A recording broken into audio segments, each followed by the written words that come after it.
శారదా చంద్రమౌళీశం రత్నగర్భగణేశ్వరం శంకరం చరుష్యశృంగేశం తుంగాం లోకగురువున్ భజే.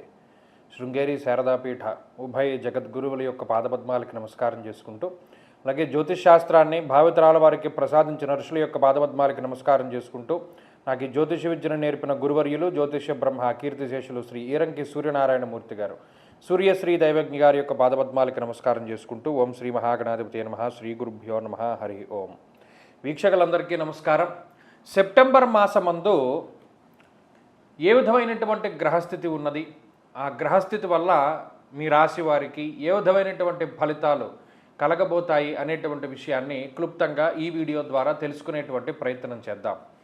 ముఖ్యంగా ఈ మాసంలో దీర్ఘ సంచార గ్రహముల యొక్క మార్పు ఏది కూడా కనబడడం లేదు.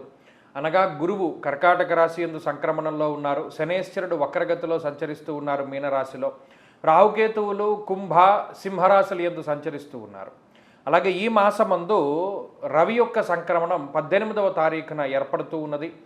అనగా 18వ తారీఖు సెప్టెంబర్ నెలలో రవి తన యొక్క స్వక్షేత్రమైనటువంటి సింహరాశిని వదిలిపెట్టి కన్యలోకి ప్రవేశం చేస్తారు. అలాగే రవి మారినటువంటి తర్వాత రోజే అనగా 19వ తారీఖున సెప్టెంబర్ మాసమందు కుజుడు పునర్వసు 4వ పాదంలోకి అనగా కర్కాటక రాశిలోకి ఆయన యొక్క సంక్రమణం చేస్తారు. ఈ రెండు గ్రహాలు కూడా, ఎందుకంటే ఆదిగతౌ ఫలదౌ రవి భౌమౌ అన్నారు, అంటే రవి కుజులు ఇద్దరు కూడా చాలా విశేషమైనటువంటి ప్రభావాన్ని మారిన వెంటనే ఇచ్చేటువంటి గ్రహాలుగా మనం చెప్పుకోవచ్చును. మరి అలా ఉన్నప్పుడు ఈ రెండు గ్రహాల తాలూకు ప్రభావము, అలాగే శుక్రబుధులు ఈ మాసం మొత్తము కూడా, బుధుడేమో కన్యారాశి యందు ముఖ్యంగా, శుక్రుడేమో తులారాశి యందు, ఈ రెండు గ్రహాలు రెండు రాశుల యందు, అటు బుధుడు తన యొక్క ఉచ్చక్షేత్రమందు, శుక్రుడు తన యొక్క స్వక్షేత్రమందు సంచరించబోతూ ఉన్నారు. అలాగే ప్రధానంగా ఇది ఉన్నటువంటి గ్రహస్థితి. ఈ మాసంలో మనకి అనగా భారతదేశానికి కనబడేటువంటి ఏ విధమైనటువంటి గ్రహణాలు కూడా లేవు. ఈ విషయాన్ని కూడా ప్రధానంగా దృష్టిలో పెట్టుకోవాలి. ఈ విధంగా ఉండగా గ్రహస్థితి, మరి మీ రాశికి ఈ గ్రహస్థితి ఏ విధమైనటువంటి ఫలితాన్ని ఇస్తూ ఉందో మనం తెలుసుకుందాం. మేషరాశి వారికి సెప్టెంబర్ మాసంలో మధ్యస్థమైనటువంటి ఫలితాన్ని మనం ఆశించవచ్చును. అంటే అంత మంచి అని చెప్పడానికి లేదు, అలానే అంత చెడు అని చెప్పడానికి కూడా లేదు. కారణం ఏంటి అంటే, దాదాపుగా 19వ తారీఖు వరకు, అంటే 3 వంతుల్లో 2 భాగాల వరకు కూడా కుజగ్రహం తాలూకు అనుగ్రహం ఉన్నది. చివరి 10 రోజుల్లో 11 రోజుల్లో కుజుడి యొక్క బలం తగ్గి ఆయన అర్ధాష్టమ కుజుడిగా కొంత వ్యతిరేకమైనటువంటి ఫలితాన్ని ఇస్తూ ఉన్నారు. ఇక అదే సమయంలో అనగా కుజుడు ఎప్పుడైతే ప్రతికూలంగా ఉంటూ ఉన్నారో అదే రోజుల్లో రవి తన యొక్క అనుకూలతని ఇస్తూ ఉన్నారు. కాబట్టి కుజుడు ప్రతికూలించిన రవి తనకు అనుకూలమైనటువంటి స్థానంలోకి వెళుతూ ఉన్నారు. కాబట్టి రవి బలం పెరగడం వల్ల కుజదోషం కొంతవరకు తగ్గుముఖం పడుతుంది. దీర్ఘ సంచార గ్రహాల్లో రాహు అనుకూలంగా ఉన్నారు, గురువు యొక్క అనుకూలత లేదు. అలాగే ఈ మాసంలో ప్రత్యేకించి బుధుడు యోగకారకమైనటువంటి గ్రహంగా పూర్తి స్థాయిలో పనిచేస్తూ ఉన్నారు.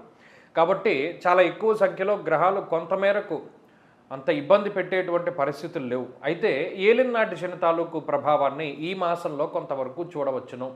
కాబట్టి మేషరాశి వారికి అదే ప్రధానమైనటువంటి మార్పు, అనగా స్థాన చలనము. ముఖ్యంగా ఉద్యోగస్తులు ఎవరైతే ఉంటారో వారికి స్థానం మార్పు జరిగేటువంటి అవకాశం 100% కూడా కనబడుతూ ఉన్నది. లేదు కనీసం ఉద్యోగపరంగా ఒక ప్రాంతం నుండి వేరే ప్రాంతానికి వెళ్ళవలసి రావడం కానీ, లేదు స్థానం మార్పు స్థాన చలనానికి సంబంధించినటువంటి విషయాలు ఈ మాసంలో తెలియడం కానీ, లేదా ఖర్చులు విపరీతంగా పెరగడం కానీ ఈ మాసంలో మేషరాశి వారు చూడవచ్చును.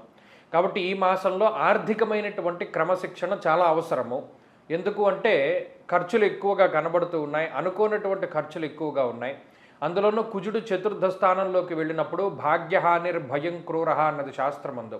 ఆ కుజుడు ఏ విధంగా మనల్ని ఇబ్బంది పెడతారు అంటే, ఆర్థికంగా ఏదైనా ఇబ్బంది వస్తుందేమో అనేటువంటి విధంగా, లేదా ఆర్థికంగా ఉండేటువంటి పరిస్థితుల రూపేణా కొంత భయపెట్టచ్చు. కాబట్టి ఆ రకంగా ఆయన తన యొక్క ఫలితాన్ని ఇస్తారు. కాబట్టి మేషరాశి వారు ఆ విషయాన్ని జాగ్రత్తగా గుర్తుపెట్టుకోవాలి. ఈ మాసంలో ఆర్థిక క్రమశిక్షణ అవసరం. ఇక ఆరోగ్య పరిస్థితులు అవి కూడా మధ్యస్థంగానే ఉన్నాయి. ఇవంతా బాగున్నట్టు చెప్పలేం, బాగాలేనట్టు చెప్పలేం, కానీ మధ్యస్థంగా జీవన విధానం వెళుతూ ఉంటుంది.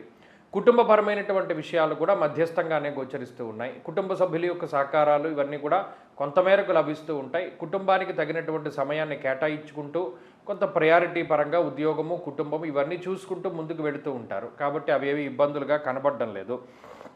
అయితే అర్ధాష్టమ స్థానమందు రవిగ్రహం ఉండడం ఉద్యోగపరమైనటువంటి విషయాలపైనే ఎక్కువ ప్రభావాన్ని చూపిస్తుంది. అందువల్లనే ఈ మాసంలో ఉద్యోగపరమైనటువంటి ఒత్తిడి ఉంటుంది.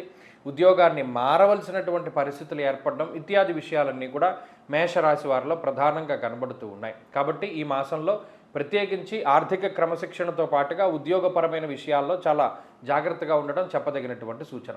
అలాగే ఈ మాసంలో దేశం దాటి బయటికి వెళ్ళడానికి అవకాశాలు ఉన్నాయి, లేదా ఏదైనా విహారయాత్రలు వినోదయాత్రలు చేయడానికి అవకాశాలు ఉన్నాయి. కాబట్టి అన్ని విధాలుగా ఈ మాసం ఈ రకంగా ఉండబోతూ ఉన్నది. మరిన్ని శుభ ఫలితాల కోసమై ఈ మాసంలో ఎక్కువగా శనేశ్వరుడికి సంబంధించినటువంటి ఆరాధన చేస్తూ ఉండడం చెప్పదగినటువంటి సూచన, లేదా ఆంజనేయ ఆరాధన మంచి ఫలితాన్ని ఇస్తుంది.